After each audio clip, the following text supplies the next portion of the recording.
Hi everyone, good day. This is Dr. Von, and for today, we will be discussing a new groups of your parasites. We're done with the discussion of your nematodes part 1 to part 4, from the intestinal nematodes down to your blood and tissue nematodes. So right now, another classes of parasite, we will be discussing about your cestodes. So we will have two parts for your cestodes. Part 1, here, we will be discussing the general characteristics of your cestodes. Then we have to differentiate your cyclophilidians versus your pseudophilidians. And then, we will now be discussing about your first two important genus of under your cestodes. We have your DIPHYLLOBOTHRIasis or DIPHYLLOBOTHRIUM and your SPIROMETRA. And these are all under your pseudophilidians. And your cestodes part 2, we will be discussing all other cyclophilidians or all your cyclophilidian cestodes. Okay? So first, let's talk about the general characteristics. But before that, let's review again. Again, we're done with your phylum Nematoda. Your phylum Nematoda or your nematodes group, these are roundworms. In comparison to your phylum Platyhelminthes, these are your flatworms. And there are two medically important groups. We have your cestodes or what we term as your tapeworms. We have your trematodes or what we term as your flukes. Again, how can we differentiate the two? Of course, we all know both of these are flatworms. But your cestodes, these are segmented flatworms, while your trematodes are unsegmented flatworms. So again, our discussion for the next 2 weeks, for the next 2 meetings, will be all about your cestodes before we will have our midterm examination. Your trematodes will be discussed during your final term already. Okay? So we will focus now on your cestodes. But before that, let's review again your phylum Platyhelminthes or your flatworm. Again, they are collectively termed as your flatworms. So these are flatworms. So what you can see, these are flatworms. This is an example of a trematodes. This is an example of a cestode. As what you can see, sino dito ang may segmentation? And that's gonna be your cestodes compared to your trematodes, which are unsegmented. Okay? They are dorso-ventrally flattened, bilaterally symmetrical, and they are covered by a membrane called your tegument. So they are covered by your tegument, and we will understand later on what's the purpose of this tegument. And they are hermaphrodite. Please take note of this general characteristic. All flatworms are hermaphroditic except your schistosoma species. Again, your schistosoma is a trematodes, and that will be discussed in our final term. So again, this includes now your tapeworms and flukes. They are multicellular animals characterized by a flat, bilaterally symmetric body. Again, they are hermaphroditic, and take note, their sizes might actually vary. The class cestodes, pumipiyok. The classes cestode are what we term as your tapeworms, and your trematodes or your flukes contains a species which are parasitic to humans. Natatalawa ako sa sarili ko kasi lagi akong pumipiyok. Even in my Zoom classes, pumipiyok ako. Hindi ko alam bakit.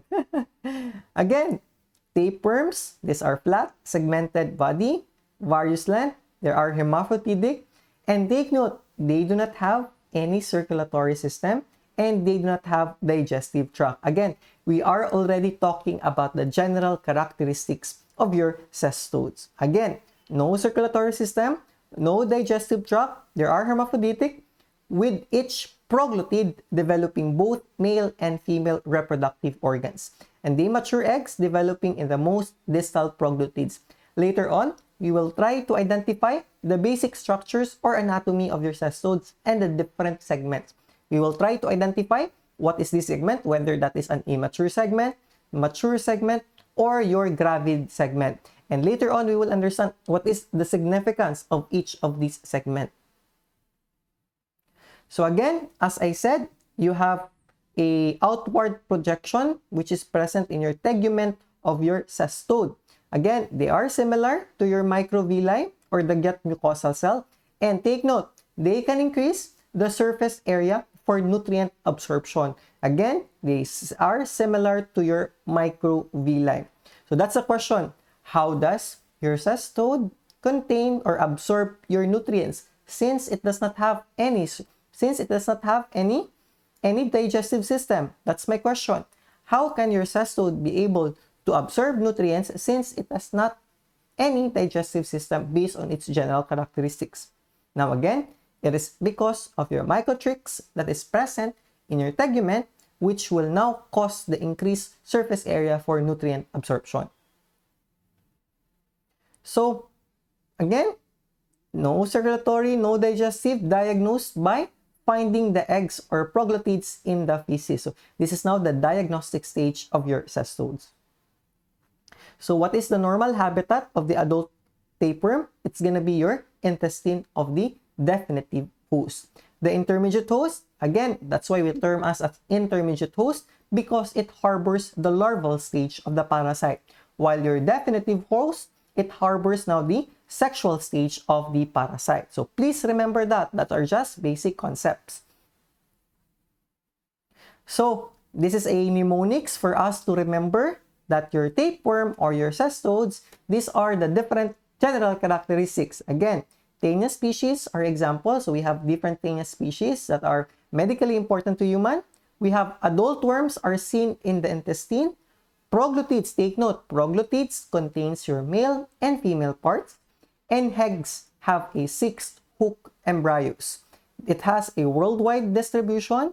They do not have any respiratory, vascular, or digestive system. And they are ribbon-like body, which are flatworms. And they have middle intermediate host is required. Again, we have this is just general characteristics, but later on you will have and identify that there are some cestodes that does not require any intermediate host. So again, these are the general characteristics of your cestodes. So let's talk about the basic portion of your cestodes. Again, we have your SCOLEX, we have your neck, and we have your strobila. Okay?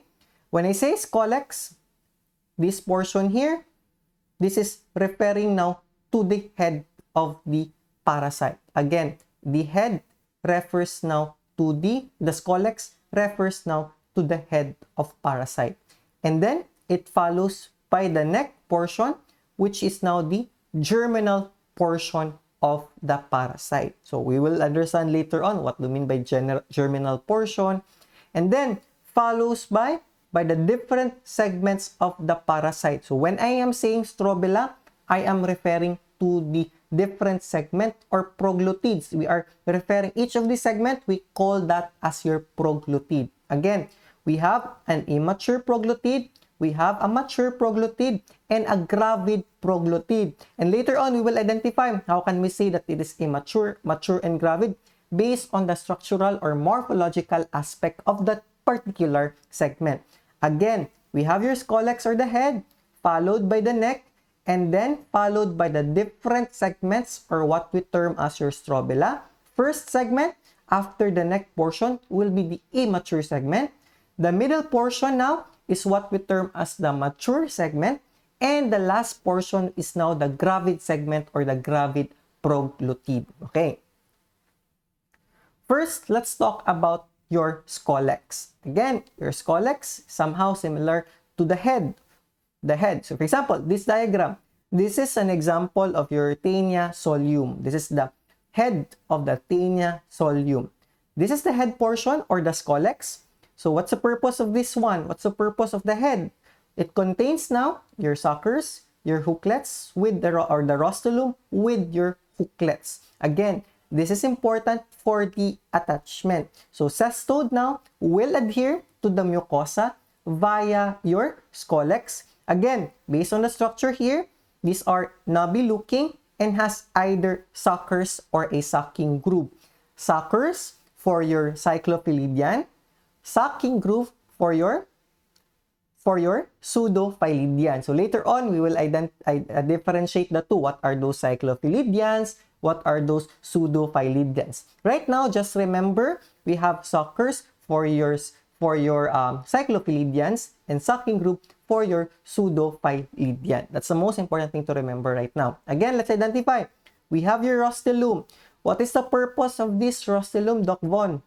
So your rostulum is actually present. It will be present in the SCOLEX of unarmed tapeworms. These are, as what you can see in this diagram, small button-like structure on top of the SCOLEX from which your hooks will protrude. So again, button-like structures here from which your hooks will actually protrude. And this rostulum can be retractable. Again, these are cone-like muscular structure that is located on the apical portion of your SCOLEX. And again, you have your suckers here. You also have your suckers. What's the purpose of your suckers? Basically, your suckers is for the absorption of nutrients. Once it has already been attached by the hooklets, your hooklets is able to penetrate now to the intestinal wall, then your suckers can now absorb the different nutrients of the body. Again, your hooklets here or your hooks is for the attachment of the intestinal wall, and this is particularly important during digestion or what we call it digestion of food and bowel movement. Why? Since there is no bowel movement, if without this attachment here, functions of the SCOLEX part, then it will be very difficult for the parasite to be able to attach. So most probably, pag may bowel movement ikaw, matatanggal ang parasite, matatanggal ang cestode. But because of the presence of these different structures, your rostulum, your suckers, then your cells, your parasite will be able to attach firmly to your intestinal wall. Okay? Hindi sila ma-expel. Hindi sila sasama sa ating fecal portion. Okay? So that's the purpose of your rostulum and suckers. Basically for attachment. But of course, suckers will also be important for the absorption of your nutrients. So again, let's identify. This is now your suckers, as what we discussed. This is now your hooks or your different hooklets. This is now your rostulum. Again, this is now the head portion or the SCOLEX portion of your cestodes. Again, this portion here, this is now the head. This is now the head. This is now the head with the different suckers, your hooklets, your rostulum. Okay? Okay, how about the neck portion? Of course, very easy. This is now the neck portion. This is now the SCOLEX and followed by the neck portion. Again, the purpose of your neck, since it's the middle portion of your cestode, it will now connect the SCOLEX to your strobila. And again, your neck portion is the shortest part of the body and it consists of your immature proglottids. That is now the neck portion of your cestode. Germinal portion. When I say germinal, what do you mean by that? When I say germinal, simply because your neck is the section which produces now the proglottids. So it is the reason why there will be growing proglottids and the segment of proglottids which may become mature as they move away from the SCOLEX or the neck portion. So therefore, the more immature it is, the more it is nearer to the neck portion. The farther it is, the more mature the segment of the parasite. Again, which may they mature as it moves away. So yung immature segment dito, as it moves away, it becomes more mature until such time that it becomes a gravid segment or a gravid portion or proglottid of the parasite of your cestode. Okay? Now, question, what are the structure? These are your suckers. Can we see the presence of your rostulum? Yes or no? Again, rostulum is a cone-like structure at the apical portion of your SCOLEX. Can you identify any presence of your rostulum here? Wala. So there might be cestodes that does not have any rostulum or does not have any hooklets at all. Remember, your hooklets protrudes from your rostulum. So kung wala rostulum, most probably wala din tayong hooklets. Okay? So they are unarmed. We call this cestode as unarmed because it does not have any hooks or your rostulum. Okay?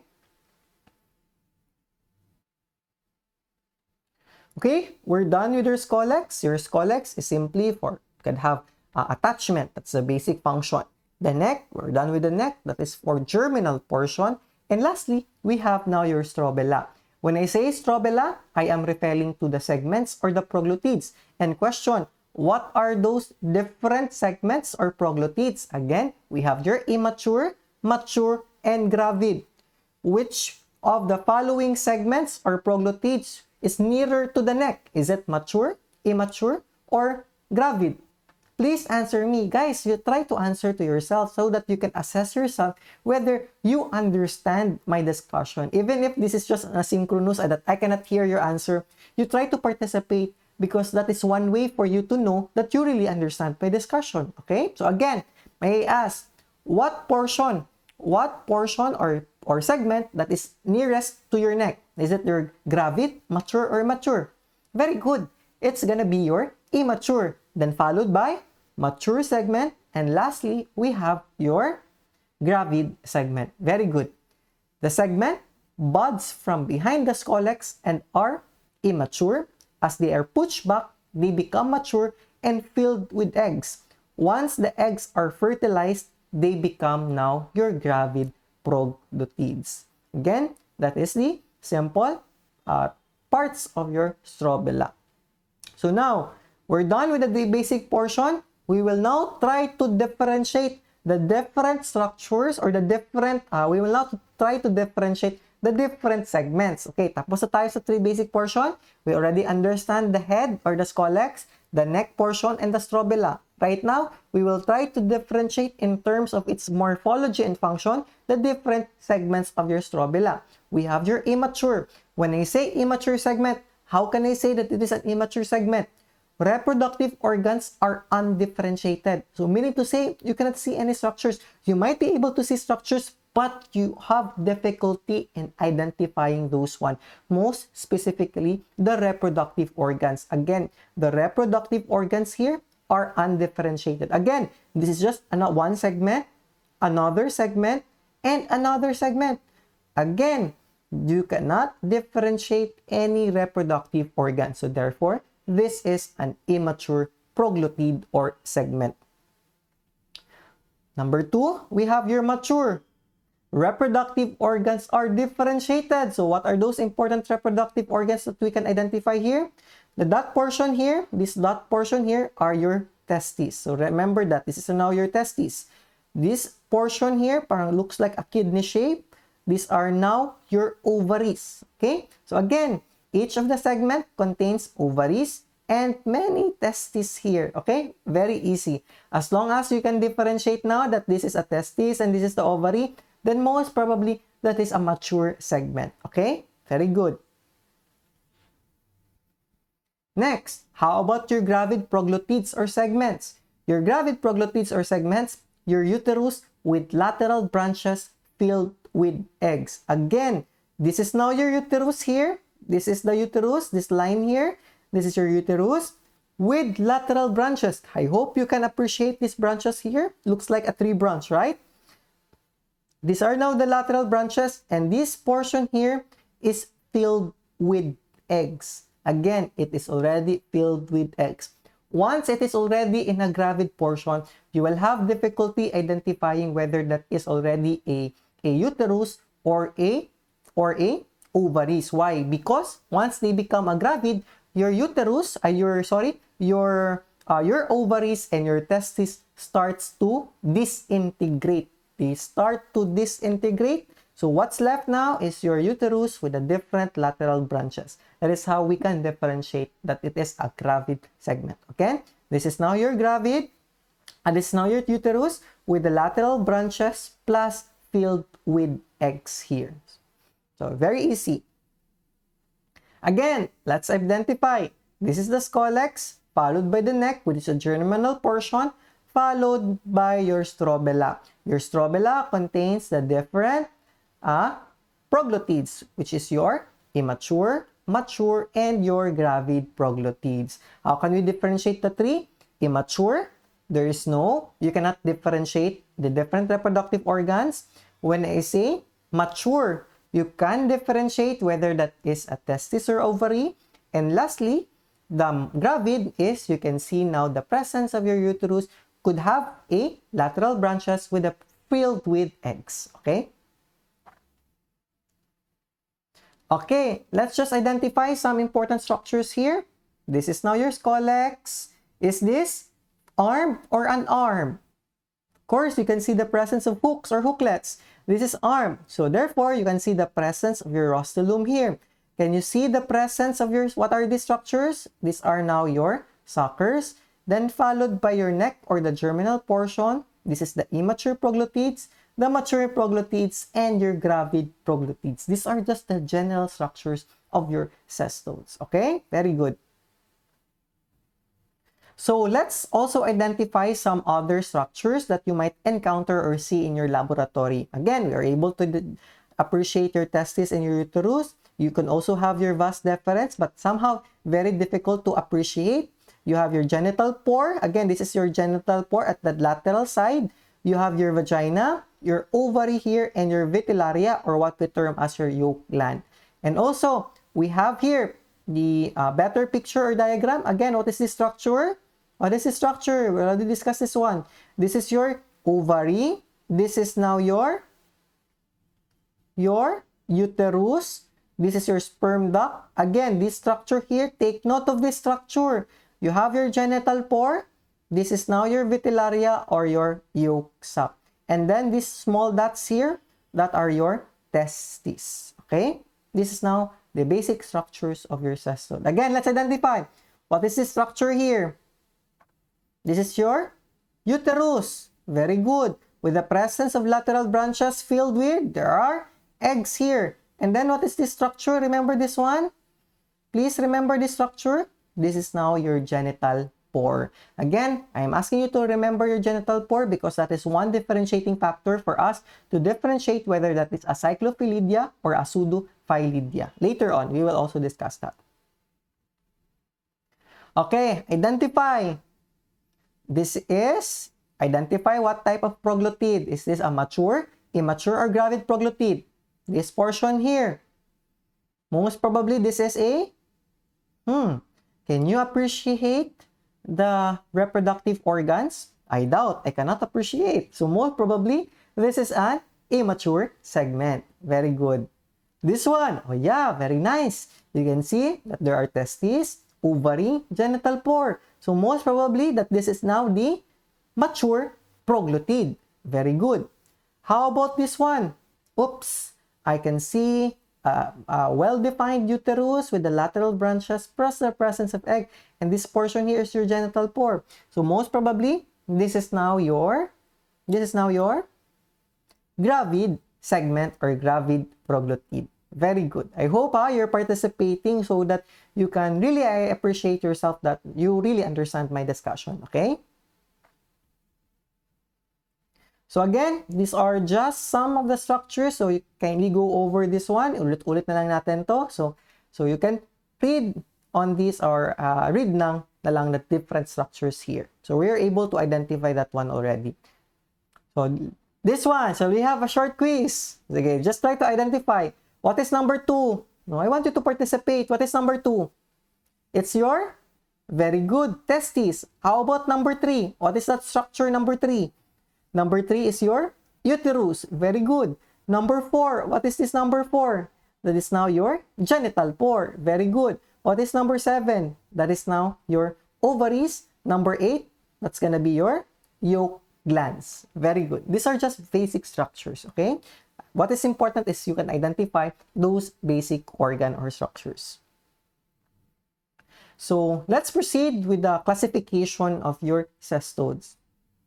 So again, your cestodes can be grouped based on their characteristics. First and foremost, species which requires a vertebrate intermediate host. This is going to be your Taenia solium, Saginata, and your Granulosus. Of course, it's going to be very difficult right now to memorize this one, but again, we will have a separate discussion of all of these different parasites. So do not worry. This is just an overview of the things that you will encounter later on along our discussion.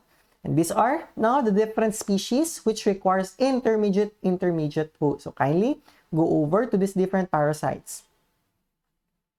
There are also species that may or may not require intermediate host. Again, you may or you may not have an intermediate host. A very good example of that will be your Hymenolapis nana or your dwarf tapeworm.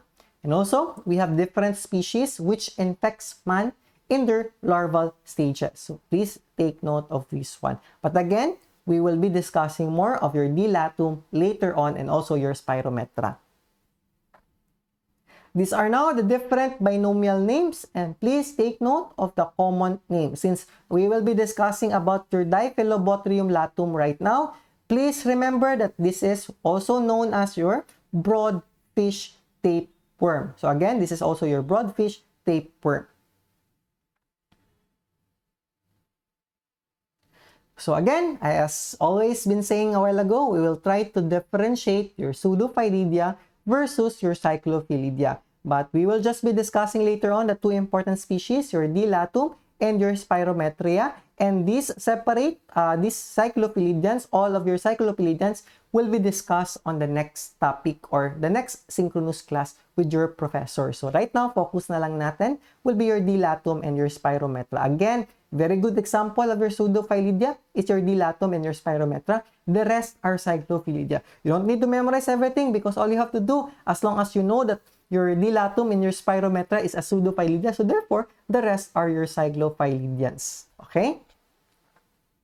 So let's try to differentiate what is a Pseudophilidia versus a Cyclophilidia. So number one is through the presence of the SCOLEX. The SCOLEX is almond or spatulate in shape and has a slit-like grooves. This is now your grooves, what I am saying a while ago. You can have your grooves. While your Cyclophilidia, they are globular and they have a 4-cup-like suckers. Uterus. For Pseudophilidian, no branching, but with pores. Again, remember the branching of the uterus of the gravid segment? Once it is a Pseudophilidian, it does not have any branching of the uterus, while your Cyclophilidian has a branching or blind sac. How about your uterine pore? Uterine pore is present in your Pseudophilidian, while it is absent in your Cyclophilidian. Genital pore, it is located ventrally and in the midline, while your Cyclophilidian, it is in the lateral portion. Again, ventral or in the midline or middle portion, that is where you can locate your genital pore, while your Cyclophilidian, that is in the lateral area. Your eggs is operculated, while in your Cyclophilidian, it is not operculated and it does not give rise to a ciliated larvae. In terms of the intermediate host, your Pseudophilidian will require 2 intermediate hosts. So therefore, we are expecting later on that your D. latum and your Spirometria, since they are Pseudophilidian, they will have 2 intermediate hosts. How about your Cyclophilidian? You can have 1 or none at all. Okay? So again, let's review the general characteristic. Pseudophilidian, almond. So again, that's why you see the shape of here, almond or spatulate in shape, and it has a 2 slit-like grooves. So again, it has a grooves here, it has a grooves here. That's why we term as now your bothria. While to your Cyclophilidians, it is globular in shape. Unlike here, right? It's spatulate or spoon-like, right? How about this one? Globular, and it has a 4-cup-like sucker. So 1, 2, 3, 4. 1, 2, 3, 4. It has a 4-cup-like sucker. But then again, some could have hooks and some could have or without any hooks. So ito, walang hooks. Ito, merong hook. So therefore, sinong unarmed dito? Unarmed. U-N-A-R-M-E-D. Unarmed. That's gonna be your Taenia saginata because it does not have any hooks or hooklets. Unlike here, your Taenia solium, it has your hooklet. So again, your Taenia species belongs to your Cyclophilidian. This example here is your DIPHYLLOBOTHRIUM latum. How about your uterus? Your Pseudophilidian, as what you can see here, no branching. You cannot see any branch, but it has your uterine pore. You can appreciate the uterine pore here. And then, Cyclophilidian, you can see there are presence of branches here. And again, they do not have any uterine pore and they have a blind sac.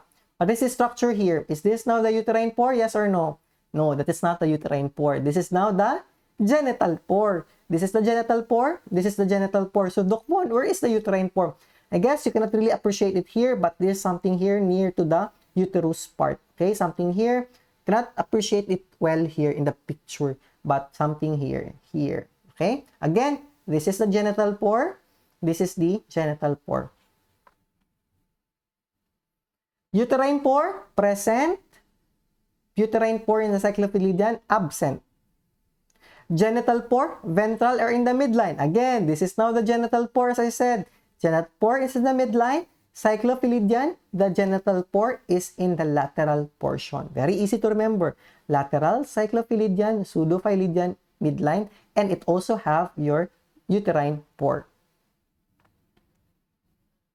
The eggs, we discussed already this one, operculated, not operculated. You can have 2 intermediate hosts and 1 or none. Again, operculated, this is the operculated or the operculum of the egg. And you can also see the presence of a nub. And you cannot see any operculum here present in your cyclophilidian species or cestodes. Apolysis, when I say apolysis, it could be anapolytic or apolytic. When I say anapolytic, meaning that your proglottids are not shed off. So your proglottids, remember, you have your cestodes or tapeworms inside your intestine. When I say anapolytic, meaning the proglottids are not shed off. Hindi natatanggal hindi natatanggal ang proglottids because they have your uterine pore. Remember, your pseudophilidian has a uterine pore, correct? Unlike your cyclophilidian, they does not have any uterine pore. So again, remember, pseudophilidian, meron silang uterine pore, so therefore, they are anapolytic. Anapolytic meaning to say, hindi sila nadedetach or hindi sila natatanggal. Yung proglottids are hindi natatanggal because they do not need to be detached from the tapeworm itself. Why? Because they have a uterine pore, meaning to say, doon na lalabas ang ova, doon na mari-release. Because they have a uterine pore and it will be released now to the stool sample or to your feces. While your cyclophilidian, they are apolytic because they do not have any uterine pore, correct? They have a blind sac. Since they have a blind sac, can they release the eggs? Wala silang uterine pore. Can they release the eggs? Yes or no? They cannot release the eggs. Since they cannot release the eggs, what is one way of releasing that eggs is by means of your gravid proglottids. Yung gravid proglottids natin, madedetach siya sa ating tapeworm, mapupunta siya sa ating feces. That's it. That's what I mean by anapolytic or apolytic. Okay? Very good.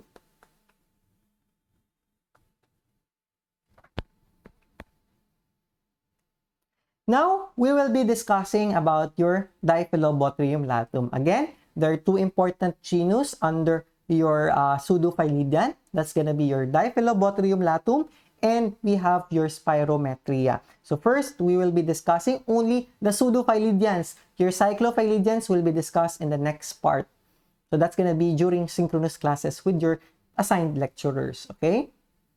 So again, we already discussed this one as a review of a pseudophilidian. So therefore, since your dilatum is a pseudophilidian, all of this characteristic is present in your dilatum. Almond shape, walang branching sa uterus, pero meron silang pore, merong uterine pore, merong genital pore, and the eggs are operculated. And we are expecting 2 intermediate hosts. So again, let's first discuss the life cycle of this parasite. Very simple life cycle of this parasite. So again, human ingests now a raw or undercooked infected fish. So again, the human was able to ingest a raw or undercooked infected na fish. So therefore, it grows now, it was ingested, and it developed into an adult stage in the small intestine. So therefore, it harbors now the adult stage of the parasite. So question, your humans now will serve as what? Definitive intermediate host. Your humans is now the definitive host since it harbors the adult stage of the parasite. And then, the eggs are passed in the feces. It is an unembryonated egg. And then, it undergoes embryonation in the water. So once it becomes embryonated, the coracidia now will be hatched from the eggs. And this coracidia will be eaten by your copepods or your crustacean. And your crustacean and copepods will act now as your first intermediate host. Remember, your pseudophyllidians has two intermediate hosts. So again, this is now your first intermediate host. It harbors the coracidia. Now, this coracidia will transform into a procircoid larvae in the body of your copepods or crustacean. So again, it harbors the coracidium, and then the coracidium develop into a procircoid larvae. So that is now inside your copepods or your crustacean. Then what happens next? This infected crustacean with a procircoid larvae is eaten now by your small fishes. Your procircoid larva will be released from the crustacean and it will now become your plerocircoid larvae. So therefore, these small fishes now will act as our second intermediate host. Very good. And then your predator fish will eat now these small fishes, and this human being again will eat this predator fish, which contains the infected stage of the parasite plerocircoid. So therefore, human infection begins again. Okay? So question, what is now the infective stage of the parasite? And that's gonna be your plerocircoid larvae. Again, what is the infective stage to the human? It's gonna be your plerocircoid larvae. Okay, let's review again. I know you're still confused. Again, we have ingested a raw or undercooked fish. Ito, kinain natin yung malaking isda na merong plerocircoid larvae. Remember, infective stage to the human, it's the plerocircoid larvae. Kinain natin to, so therefore nagdevelop yung adult sa ating small intestine. And that they can pass now your eggs into the water. And in the water, it becomes embryonated and it releases your coracidia. Your coracidia now will be eaten by your crustacean, which will serve as the first intermediate host. The coracidium here will transform into a procircoid larva. So therefore, your crustacean now contains the procircoid larva, which will be eaten by your small fishes. Your small fishes will act now as the second intermediate host, which transform the procircoid into a plerocircoid larva. And these small fishes will be eaten by these larger fishes, which contains the plerocircoid larva. The plerocircoid larva here can be eaten by the human, which will infect now the human, which the infection starts all over again. Okay? Did you understand the basic concept of the life cycle of your dilatum? Okay, sige. Let's identify this one. Common name, we have your fish tapeworm or your broad tapeworm. Ingestion of your raw or uncooked infected fish. So again, infective stage. What is now the infective stage for the first intermediate host? Question, ano nga ang ating first intermediate host? Sorry. It's gonna be your copepods or your crustacean. So ano yung na-harbor ng ating crustacean? It's gonna be your coracidium. Very good. What is now the infective stage to the second intermediate host? Infective stage to the second intermediate host. That's gonna be your, again, what is our second intermediate host? It's gonna be your fishes, your small fishes. And that's gonna be your procircoid larvae. Again, yung procircoid larvae natin, from the copepods. Kinain natin yung copepods na merong procircoid larva. So therefore, yung infective stage sa ating fish will be your procircoid larva. And again, what is now the infective stage to the human, to the definitive host? Again, ano nga ang ating definitive host? It's gonna be the human. So ano ang nakain ng tao? It's gonna be a plerocircoid, or what we term as your sparganum larva. Again, your plerocircoid is synonymous to your sparganum larva. So again, review. What is our first intermediate host? Crustacean. Second intermediate host, your small fishes. Your definitive host will be your human. So therefore, what is now the infective stage to the first intermediate host? The corasidium. What is now the infective stage to the second intermediate host? That's a procercoid larva. And what is now the infective stage to the definitive host? That's gonna be your plerocercoid larva. Very good. Now, our intermediate host, first intermediate host is your copad. This is now your copad. Ito yung sa ating sinasawa na si, ano yun, sa SpongeBob SquarePants, tinanong ko dito sa klase ko, nakalimutan ko na, sorry, si Plankton, correct? This is now your copads. And then, your second intermediate host, your fish, small fishes, we have your perch, your salmon, or your pap. And your definitive host could be your humans or mammals. Very good. Again, no, it's very important that you can understand the life cycle of the parasite, because by understanding the life cycle of the parasite, you can directly identify what is the infective stage, what is the intermediate host, and what is now the definitive host. Very good. So your dilatum, this is now the ova of your dilatum. Again, the ova of your pseudophyllidians are operculated or not operculated. Remember, dilatum is a pseudophyllidian. Is it operculated or not operculated? It is operculated. Now, this is the operculum. This is now the operculum and the knob-like here at the opposite side. Again, they are oval shape, yellowish brown with a moderate thick shell with an operculum.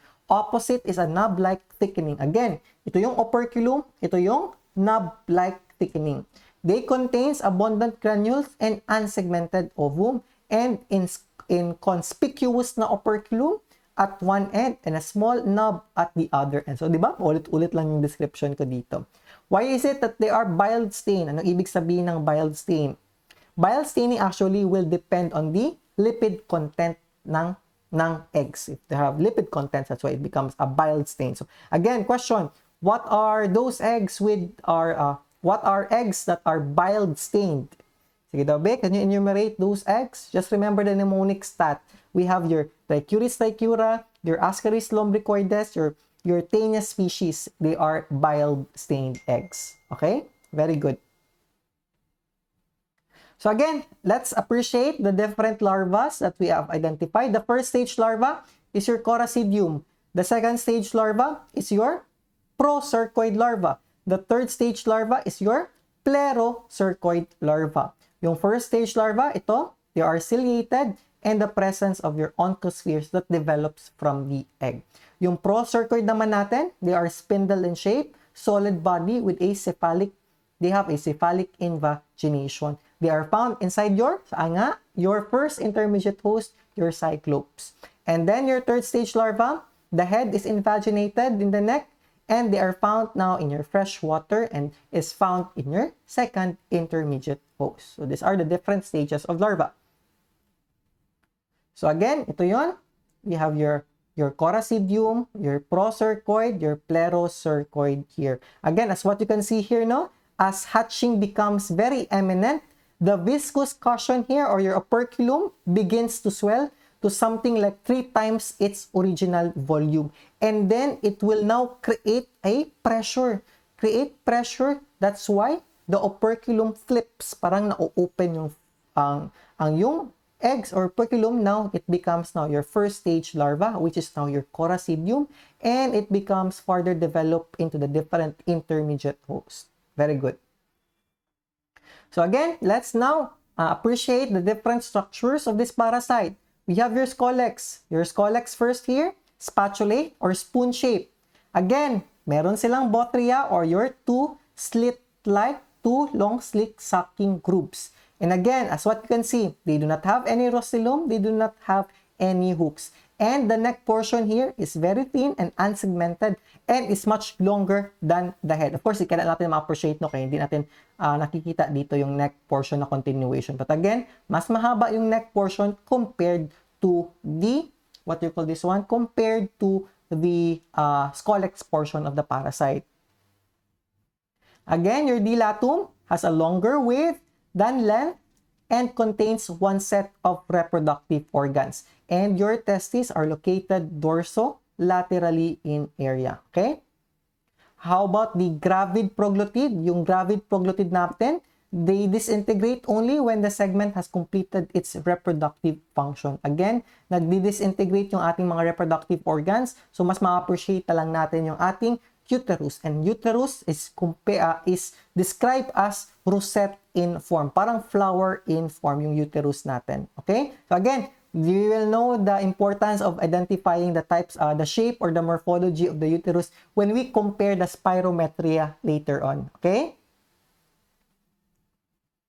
And then the pathology. This is one important pathology. This is a non-specific complaints to mechanical obstruction of your intestine and your biliary ducts. And take note of this one. They can cause DIPHYLLOBOTHRIasis, which is a botryocephalus anemia or tapeworm, or complete, or they can able to become an anemia type because they compete with the host vitamin B12 in the diet. That's why they can form a megaloblastic type of anemia. This is a very high yield question all the time sa mga medtech na question na your LATUM is capable of producing what type of anemia? It's gonna be a megaloblastic type of anemia because they compete with the vitamin B12 in your diet. Now, question, what is that megaloblastic anemia? What is now the blood picture of the patient? It's gonna be megaloblastic hyperchromic. Hyperchromic meaning to say, mataas ang content ng hemoglobin, kaya tinatawag natin na hyperchromic. Megaloblastic because tumalaki ang cell volume ng ating cell. So, for example, this one, this is the normal red blood cells. However, you can see that there are cells here that are much bigger to other RBC, right? Because RBC have the same, almost the same structures to the different types of RBC. But this one, it becomes large. It becomes more large compared to other RBC. So therefore, you can see that they have become enlarges. So ito yung natawag natin, megaloblastic type of anemia. Lumalaki yung ating RBC. Okay? So please, remember that. Pag tinanong kayo, DIPHYLLOBOTHRIUM LATUM, always remember it can lead to a megaloblastic type of anemia because it competes with the vitamin 12 in the diet. We also have your human sparganosis. When I say sparganosis, this is now the ingestion of the infected cyclops with your procercoid stage, which is now we term as your sparganum. Okay? Remember that, okay?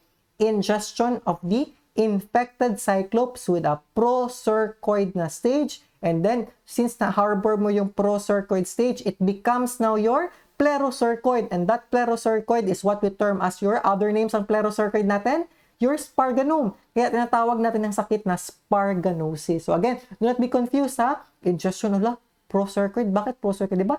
Procercoid is a sparganum. Aten, remember this one. Human sparganosis, meaning to say, ano na ingest ng tao? Yung cyclops, infected cyclops. Ano ang nasa cyclops? Procercoid, correct? Once it is ingested in the body, it becomes a plerocercoid larva. And remember, the plerocercoid larva is a sparganum. Kaya tinatawag natin ang sakit na to na human sparganosis. Okay? And it can penetrate to different organ bodies sa ating katawan. You can have a cutaneous sparganosis or ocular sparganosis. So, depending on the type of location sa body. So, they can penetrate to the different parts of the body. So, again, I've already shown this to my section. So, I hope you can appreciate this one. Okay, as what you can see, this is now your DIPHYLLOBOTHRIUM LATUM. Again, tinatawag na siya sa broad tapeworm kasi, di ba? The shape itself, napaka malapad. This is very broad, okay? And imagine that, nasa loob ng tiyan mo yan, gumagalaw. I cannot imagine.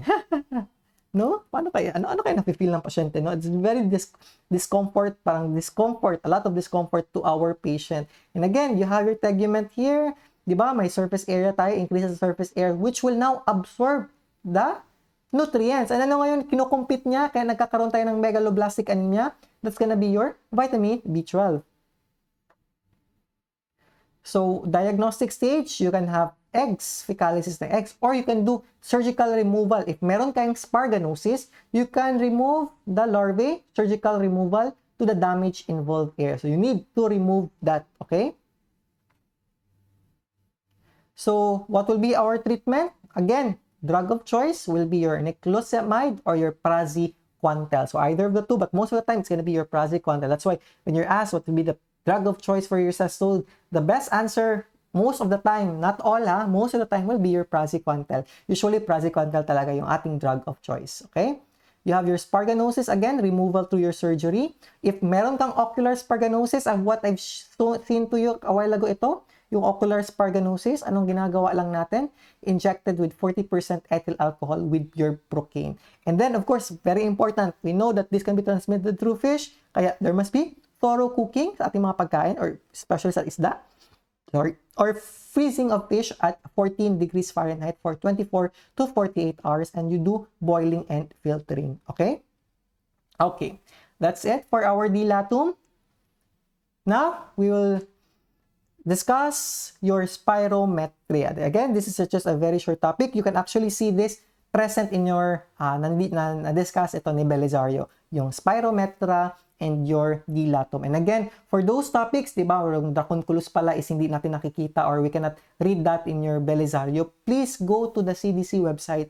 CDC website is a very reliable website. No, sometimes pag hindi namin nakikita or nababasa sa book, then you go for the CDC website. Punta ka sa CDC website, search mo lang dito. For example, sinesearch ko lang sa Google is that Spirometra CDC. And then go to the link, lalabas na yon, and then you can see and read more about your spirometra. But again, this is present in your Belisario. But for those na mga parasites na hindi nyo nababasa sa Belisario, kindly go over or check your CDC. But of course, there might be other books, no? There's nothing wrong with reading with other books. At the end of the day, they have the same content, they have the same ideas or life cycle of the parasite, okay?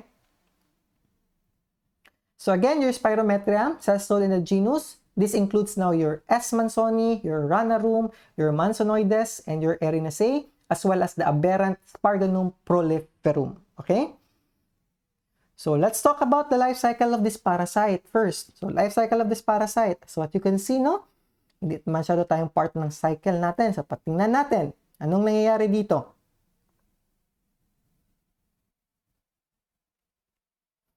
So, again, the definitive host of this parasite will be your cats and dogs. Why? Because they harbor the adult stage of the parasite. So, they are now the definitive host. When they defecate and pass on the unembryonated eggs, is it operculated or not operculated eggs? Again, operculated because this is a pseudophilidian. Okay? Unembryonated eggs pass in the feces. The eggs will embryonate in the water, similar with the life cycle of your dilatum. And then your Coracidia will hatch also, and now being hatched or being ingested by your crustacean. And again, your crustacean now will serve as the first intermediate host. The second intermediate host, your crustacean, yung Coracidia dun, magtra-transform into a procercoid. And that will now be eaten by your second intermediate host. What are those second intermediate hosts? You can have your fish, your reptiles, your amphibians. So therefore, from a procercoid, it becomes now a plerocercoid larva. And until such time, if it can be eaten, then that's a thing. Again, when the predator eats the infected second intermediate host, now it will be able to develop in the intestine of your definitive host. But then again, our human being here, humans, will just be, we can just be a paratenic host, or we can just be a second intermediate host. So again, humans in Spirometra will act as a paratenic host or the second intermediate host. Again, we are not actually part of the cycle, but then again, we could become the paratenic host. And remember, paratenic host and the second intermediate host. Okay? We could acquire through the ingestion of the first stage larva or the second stage larva.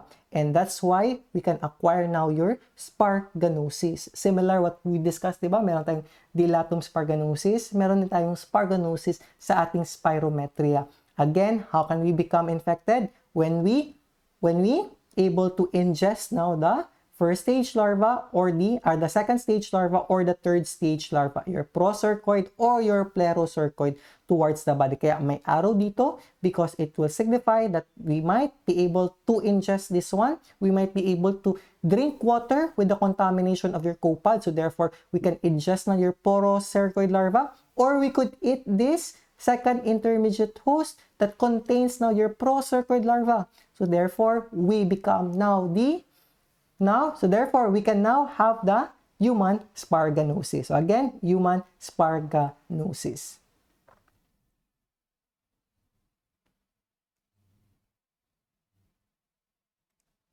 Okay.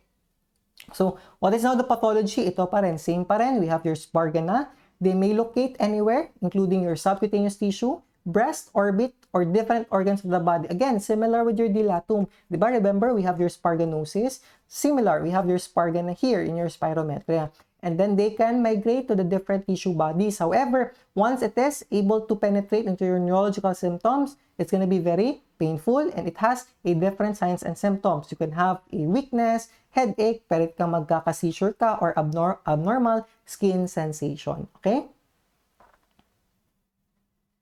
Okay, this diagram shows us now the sparganum that is removed from the chest wall of the patient. So again, sparganum referring to your plerocercoid larva. So this is now the plerocercoid larva that has been removed from the chest of the patient. And this is around 70 millimeter long. Okay?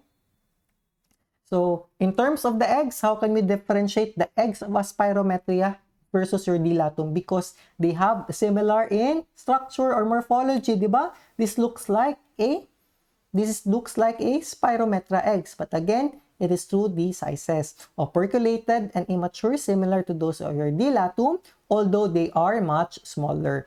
Okay, how about the gravid proglottids? The gravid proglottids of your spirometra have a spiral uterus, in contrast to the rosette uterus observed in your DIPHYLLOBOTHRIUM species. Okay, so two ways for us to differentiate your dilatum from your spirometra species. Number one, presence of the egg, the sizes, much maliit yung spirometra eggs, and also the presence of your proglottids, your gravid proglottids. Rosette form for your dilatum, and spiral uterus for your spirometria. Again, identify rosette na uterus, ano to? Dilatum or your spirometria. Again, we said that dilatum has a rosette or flower-like arrangement or morphology. This one is a spiral in shape of the uterus. Spiral shape, then most probably this is your spirometra. Okay, very good. So these are the different reported cases in the Philippines. So kindly go over in this one. You can check that. Meron tayo sa Bulacan, Albay, most on the northern part of the country. Okay?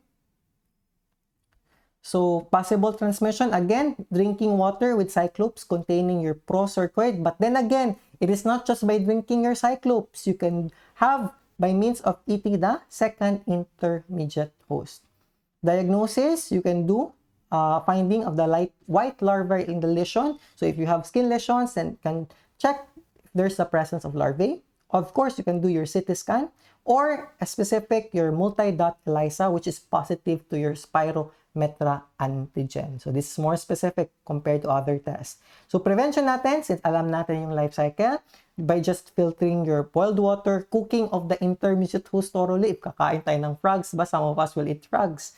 And avoid applying fresh or frogs to inflamed areas as poultice. Okay? So that's it. That's just a very short discussion about your spirometria. I guess that is my last topic discussion. Please read your book. Again, as I always emphasize to everyone, this is for everyone. Please, our lecture will not be our main reference and out. Please always remember that.